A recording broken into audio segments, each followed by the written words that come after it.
I have a project where I need to cut a lot of mortise and tenon joints. It's a small shelf that has 20 holes in it, and the wood is going to be joined at a 90-degree angle like this. So I created this horizontal slot mortising machine for the purpose. You'll mount the wood on top of this table, move it back and forth into the router bit, and the router can move left and right on a set of tracks. So in the back you can see that there's a vise holding the router on with some pipe clamps, and that lead screw allows you to adjust it up and down. There's a stop on this side for limiting the travel of the router. Now this router has a bit in it that can cut the wood away, and the wood needs to be moved into it in a precise way. So this table is mounted on top of some drawer slides to allow it to be moved. And there's also some stops on the side of that table to prevent it from going too far, or to set how far you want it to go, how deep.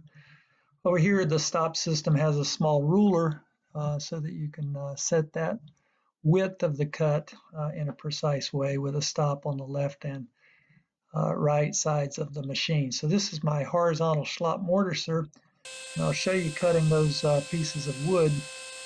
This is the mortise being created.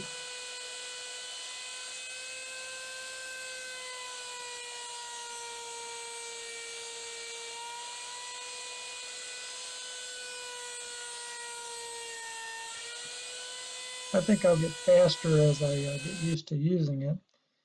Here I am setting the height to make it a little bit wider, make the hole wider than it was.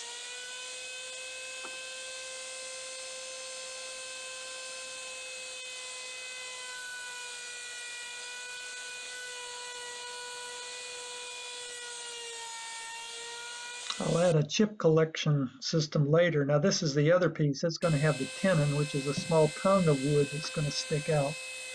And in this case, I can just move the thing back and forth and get a horizontal cut. I also did the shoulders of that on the sides. So here's the mortise and tenon joint after the two pieces have been done, and what you're looking for is that the joint will fit together snug but not too tight. So that's my horizontal slot mortising machine. You can stop this video with the space bar and read this. Thanks for watching.